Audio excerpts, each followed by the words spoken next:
combo where I'm going to present some things from my perspective as a psychologist, and she's going to present her experience of working with me as a psychologist. So, as most of you know, I do the pre-surgical psychological evaluations. Most of you have seen me or one of my colleagues for that. And very infrequently do I get to see somebody from the very beginning of their journey all the way through to after surgery. So Jen is one of those rare exceptions that I actually got to work with her before she decided to have surgery, and now occasionally seeing her after surgery. So that's kind of the context. We've known each other for a couple of years now. So I'm going to kind of go through, she is the patient of the month this month, but this isn't going to be a traditional patient of the month discussion because we are going to be wrapping in some mental health aspects of her journey. So she has been brave enough to go against her confidentiality, her right to confidentiality with the psychological process, and allow me and herself to share some of her difficulties along the way and her journey now. So you can see her before pictures up here. She supplied these. The one on the right is right around, is that one around when I first met her? That was almost a year after I first met her. Okay, that was a year after I met her, so you actually look even different, more different than that when I first met her. A few pounds heavier and much darker hair and makeup, which we'll be talking about later.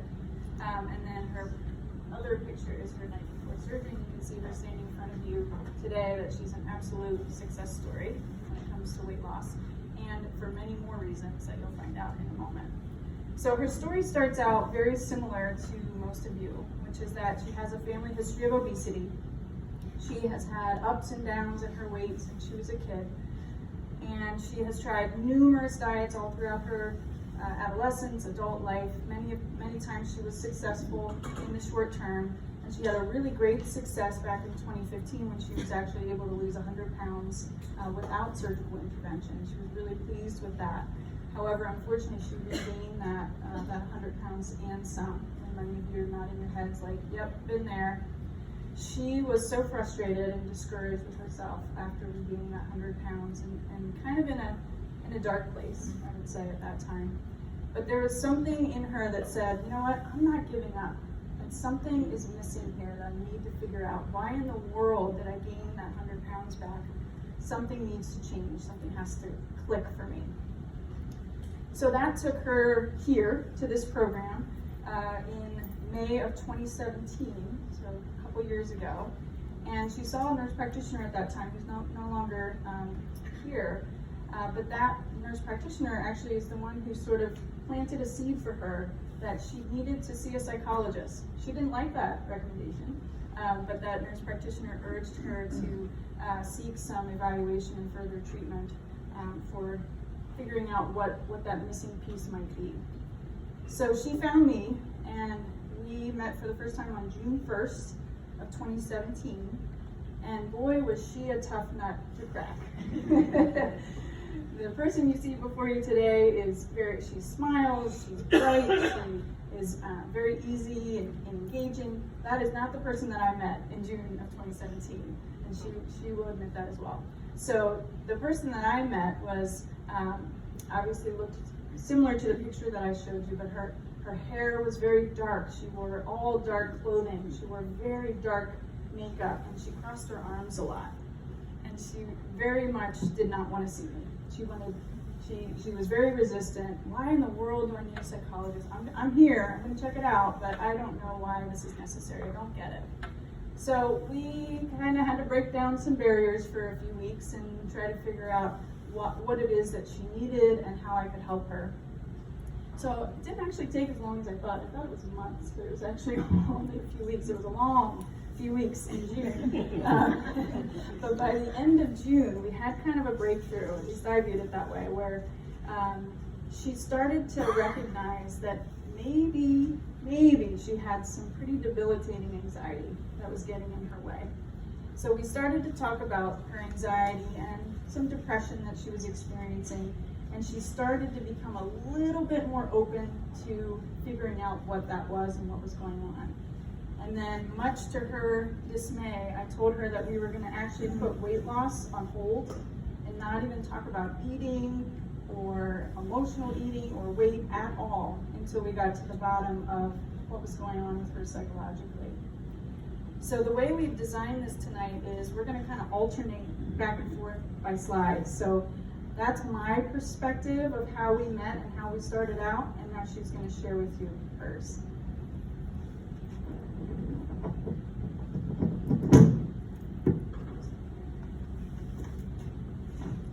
I'm loud without a mic, so this might hurt your ears.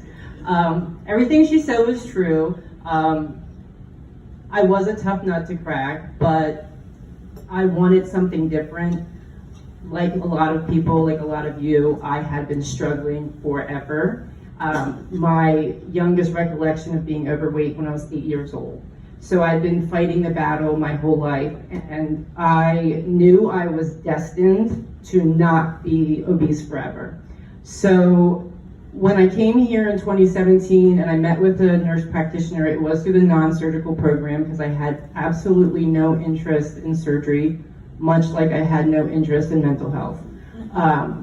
But I came here looking for something else, and I don't know really what that was. It wasn't how to lose weight, because I had already lost weight and I had already gained weight multiple times in my life.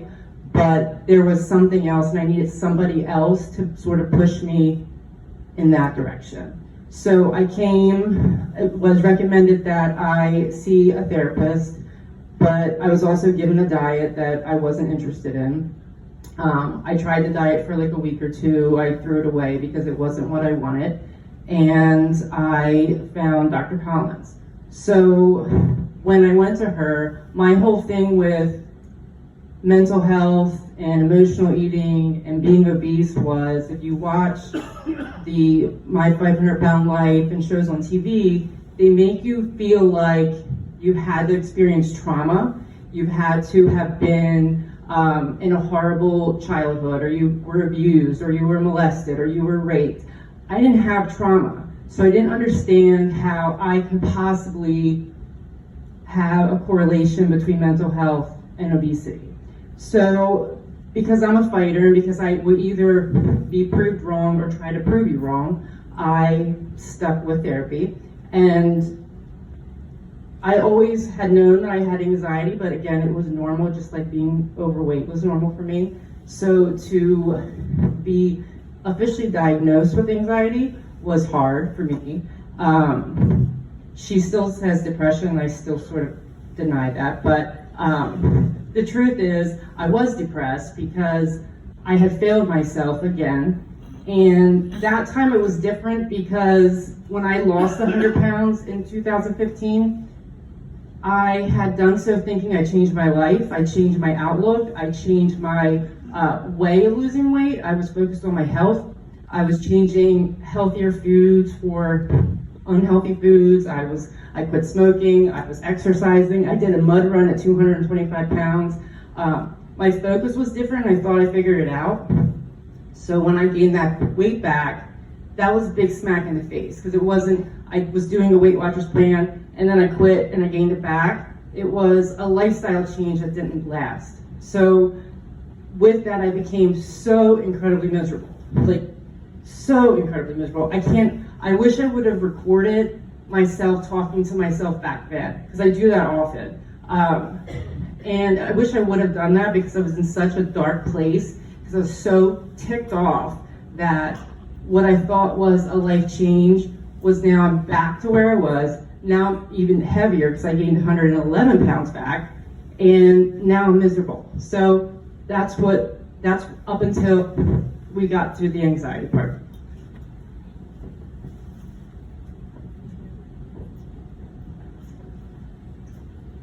The one thing that you noted on your slide, which I think is important for people, our volumes are very different. She's a lot louder than I am. That sort of highlights our relationship, actually. So she did notice, and you can see on her slide that she put this together, her thoughts, that we spent the first few months on her anxiety specifically, and it did get worse before it got better. So once she realized that she did in fact have anxiety and that we could focus on that gently, we also started to realize that she had some OCD-like tendencies, and we won't go into all the details of that for her privacy, but it was quite debilitating. Some checking behaviors, this fear of terrible things happening in her life that she felt like she had to double check and triple check, and it would stay with her all day and just ruminate on these things. She started to really notice when she was doing that, though, like this awareness came about her where she would recognize, my gosh, I'm in my head and I'm imagining these worst case scenarios constantly, and the what ifs. We were talking about that just a minute ago, Patty, that the life of what ifs is just, it's such an unhealthy place to be, a constant on edge, and that's where she was. With that recognition, though, she did start to become more aware and less reactive at work. That was one of the first things I think she noticed when she'd come in and say, I don't know if this is getting better, but my boss really ticked me off at work and I didn't react in the same way that I would have, and I didn't ruminate or replay it 100 million times like I would have. So those were wins in my mind. The anxiety was still pretty persistent, and so we talked about adding a medication to the mix, and she reluctantly again, agreed to talk to her primary care doctor about that, and that actually ended up helping her significantly. It took the edge off the anxiety even more so that we could really dig into the therapy work. She started to feel more clear-headed, more in control, and that was a big one for her, is that her anxiety was really fueled by her need to want to be in control, but she didn't realize that it was actually controlling her. So when it settled, she liked that. She liked that she, in fact, was more in control. When her mood symptoms were improving, just kind of without even focusing on it, her eating behaviors started to change and started to improve. She was less reactive in terms of food selection based on how she was feeling that particular day. The emotional eating sort of started to resolve itself. And then she felt like she was ready to start refocusing on weight loss once that anxiety was starting to lift.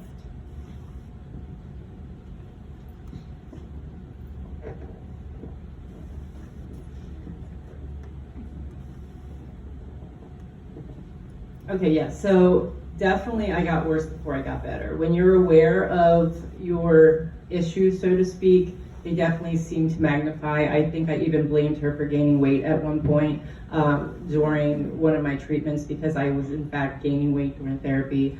But that's because I think my anxiety was intensifying and my OCD was intensifying, because now I was acknowledging that it was real. So I was noticing it in areas where I had before had dismissed. I was very reluctant to do medication for a couple of reasons. One, my what if anxiety was, what if I take that medication and it makes me hallucinate and I become crazy and then I get locked up and put in a hospital. Okay, so that's the kind of train of thought that I would have with everything. But also with the medication, I thought it would make me less strong or less of a normal person, and I didn't want to have to think of myself as weak because I needed a medication to make me feel normal. So it took 6 months for me to say, okay, I'll try it. And now if you take my medicine away from me, I will hunt you down because I don't want to go back to how I felt before that medication. And it wasn't just the medication. I mean, therapy, those 6 months of therapy and the patterns that we worked on to learn how to identify and work through them did help significantly, but the medication dissipated a fog that I didn't know I was looking at life through. So I'm very thankful for the medication. As far as my mood, I was very reactive, and I've been very reactive my whole life.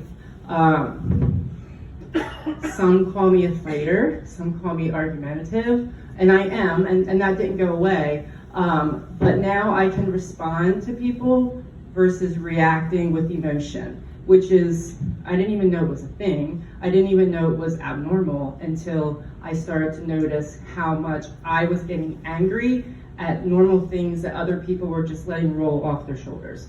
So that was another big, huge thing for me.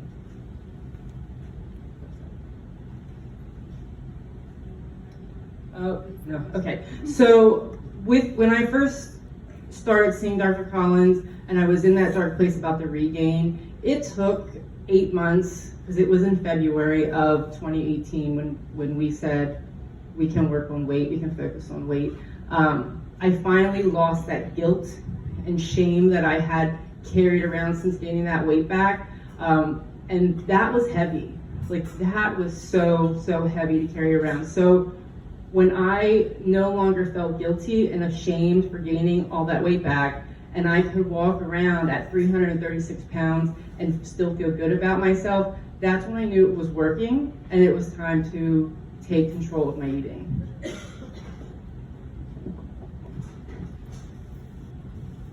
So when we were both on the same page that it was time to refocus on weight loss, she did just that. She came back here, and she again was still interested more in the non-surgical side of things, and she saw a different nurse practitioner who still works with us today, and she was prescribed phentermine, which some of you may know is an appetite suppressant, just to kind of help her have a little bit more control over her appetite and her cravings. She was able to lose 27 pounds just in between March and April of 2018, which she was feeling really good about. She felt like she was getting her momentum back. She was feeling positive, but also somewhat discouraged because she knew she had a long way yet to go. So really kind of on her own, I think I may have, in passing mentioned surgery to her because I didn't want to push her out the door and run away and never come back to see me because I knew her pretty well by then. But I think we kind of talked about surgery here and there, but I never wanted that to be my idea. It needed to be hers. And she came in one session and said, by the way, I scheduled with Dr. Koo. I'm going to talk with him about gastric sleeve. And I was like, what? So obviously inside I was so excited for her and so happy for her because I knew she had come such a long way, and this was the tool that was going to help her the rest of the way. But I had to be professional, contain my excitement, and help her process through that decision, and I was so excited. She continued to be so much more stable in her mood. The situations she would share with me about work and how she was, dealing with these difficult people in a much more professional and stable way, that they were learning to respect her in a whole new way, and she was really thriving in her workplace. We started to spread out our sessions more because she was doing so well. We started just to see each other monthly by this point. She was in the surgical program. We were checking in monthly, and she was still very much more open to mental health and taking that part on. And then we'll skip ahead, and she underwent gastric sleeve on August 13th of 2018 with Dr. Koo. So I'll just kind of talk about my impressions of her now. We're kind of glossing over surgery, and she'll tell you why in a moment.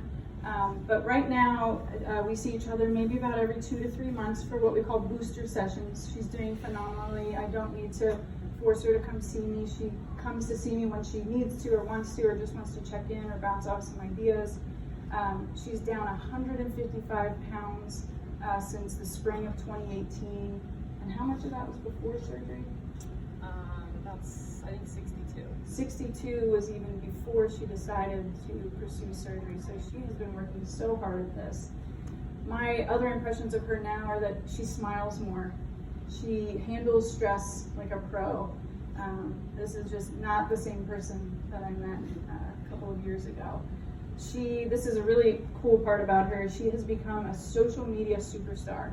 Some of you may know her at some of her Facebook pages, or you might and not know that this is the person behind it. She has become this amazing advocate for bariatric surgery, which she never wanted to have initially, and for mental health, which she never thought was part of her life. And so here she has embraced these two things and is speaking openly to help others on these issues, which I think is so cool. And she will be the first to tell you, and she will, that had she not addressed the psychological issues, she would not be where she is today. So I'll let her tell you her part. So I'm just going to back up. I don't know what I write, but I'm sure I'll cover it all. I was not ever ever considering surgery. I was very adamant that I did not need surgery because if I could figure out why I ate, I wouldn't need surgery. And if I couldn't figure out why I ate the way I did, then surgery wouldn't work. And I still believe that to an extent, but I get the question a lot, then why did you have surgery? And the reason why I had surgery was because I was missing the mental health piece. I knew how to eat right. I knew how to eat to lose weight. I knew what type of exercises I was physically capable of doing. And I just wanted that last tool to sort of seal the deal for me, that when I do have attempts to binge, because the anxiety didn't go away, it's just controlled. So I still have the emotional desire to eat during certain situations, during certain life events, but now I'm restricted. And I think that's the purpose of the tool. You hear people say all the time, it's a tool, it's a tool, it's a tool. That's what it means, you know? So I'm still in control of what I put in my mouth and when I put it in my mouth. The surgery's there to stop me when I'm on a path of destruction because I'm not dealing with something the way I should. With that being said, I could have lost 155 pounds without surgery. I'm confident of that. I tell people all the time, if I had to choose between ongoing therapy and surgery, I would 100 times over choose therapy because the end result will be the same. I've come to quite a few of these, and even at red carpet, people stand up here and they thank the surgeon for saving their life, and they talk about how great Dr. Q is and how great Dr. McPhee is, and they are great, but he doesn't get the credit for this, you know? Like, he doesn't get the credit. He's a great surgeon, and I thank God he's a great surgeon, because I trusted him to do a procedure on me and remove part of my stomach, but that's all he did. You know, and yeah, that sounds like it's a big deal, but that's all he did, okay? Like, he sewed me up and set me on my way, and the rest is me, okay? It's what I choose to eat, it's when I choose to exercise, it's when I choose to eat. That's all me, and I couldn't have done that without going through 2 years of therapy, you know? So that's huge for me, and I just, again, you did a great job, thank you, and there's complications. You did good, but that's all I did. Okay?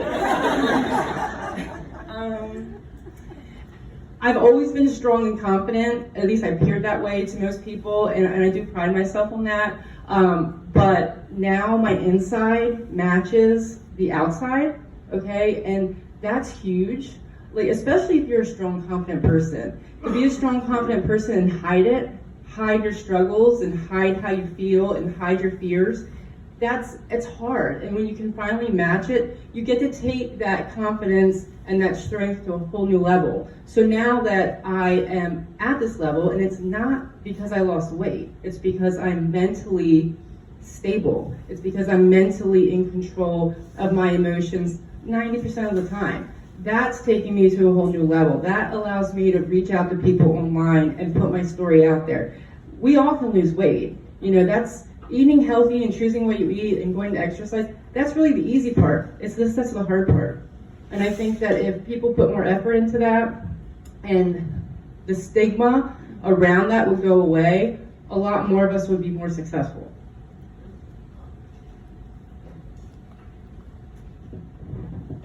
It's as if I've paid her to be speaking tonight. It's so true, right? Can we reflect on that for just a second? I always say that this is a stomach surgery, not a brain surgery, which I think highlights what she just said, right? So, this is still your part, your situation. Okay, so if you're on Facebook, you probably already know that there are a lot of bariatric groups out there to go into for support, confidentiality, ask people what you should eat, what you shouldn't eat, can I eat that, can I eat this?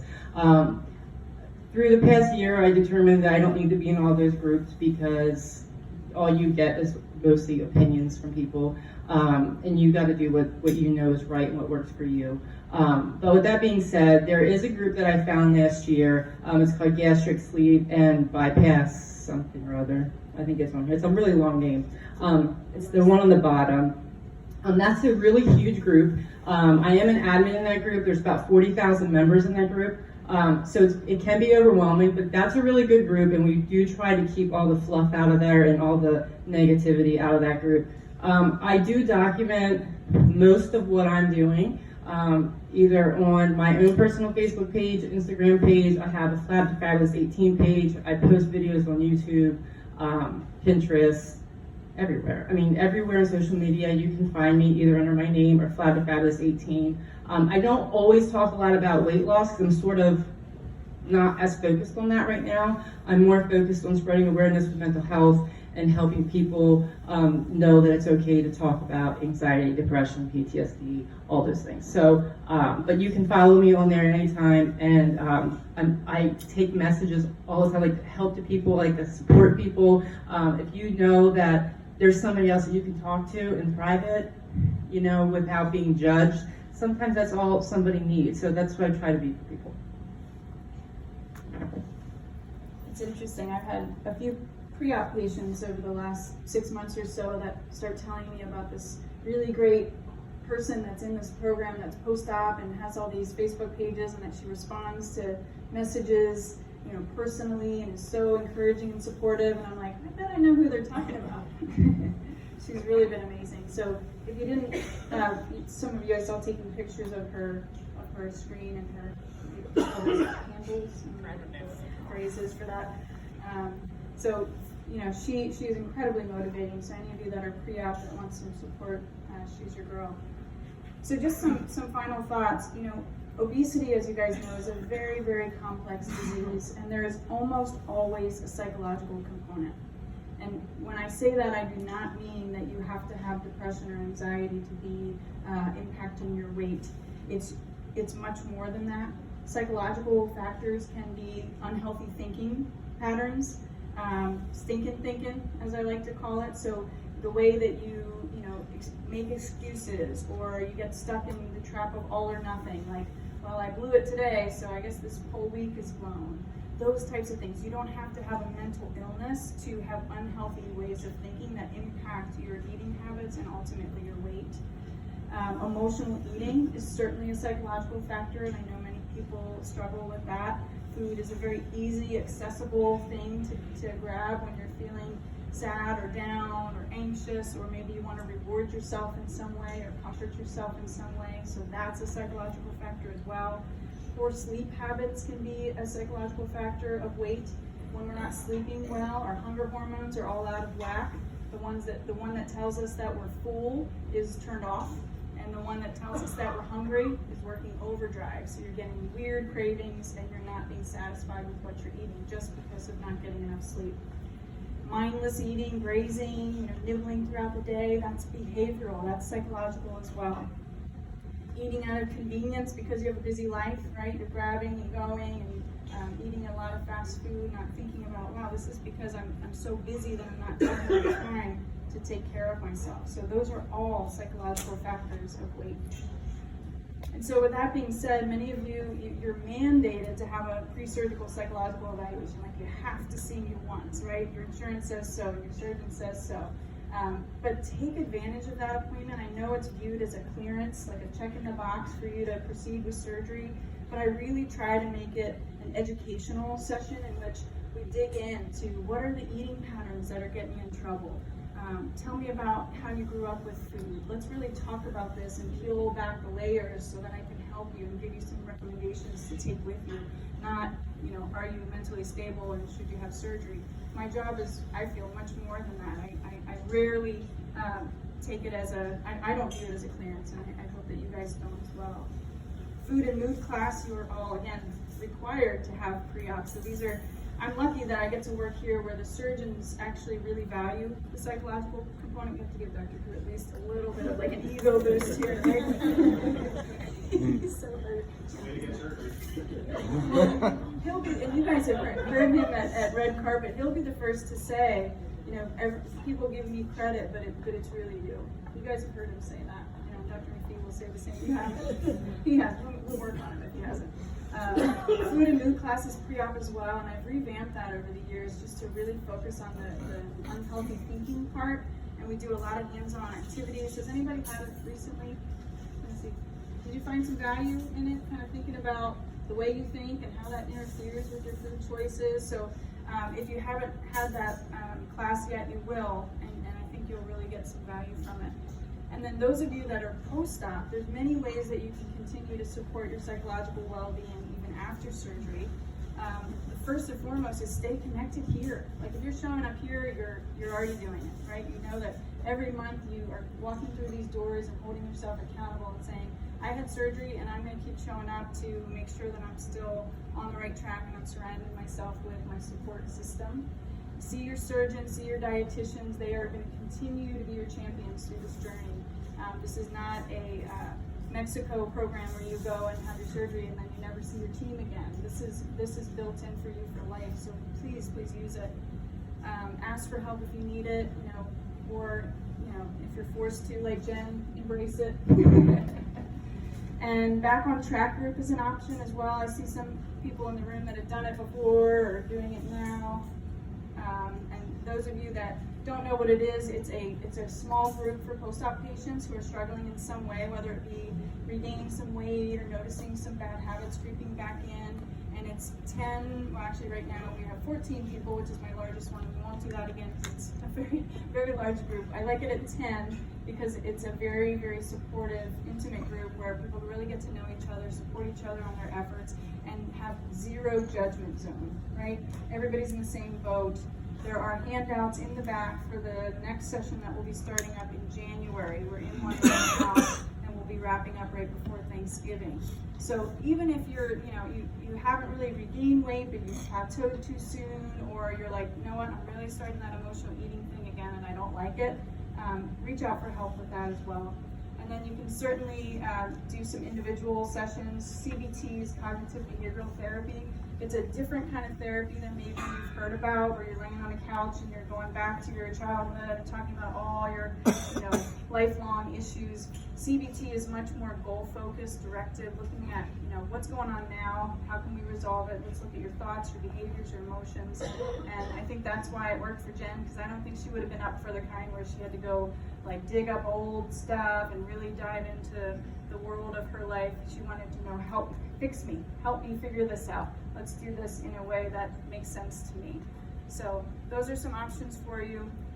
Jen will be around for the breakout sessions. Please try to get a chance to talk to her. As you can tell, she's a remarkable person and just a testament of a success story, not only with surgery, but with this journey of mental health that she was so brave to share with you guys today. So I hope you appreciate that.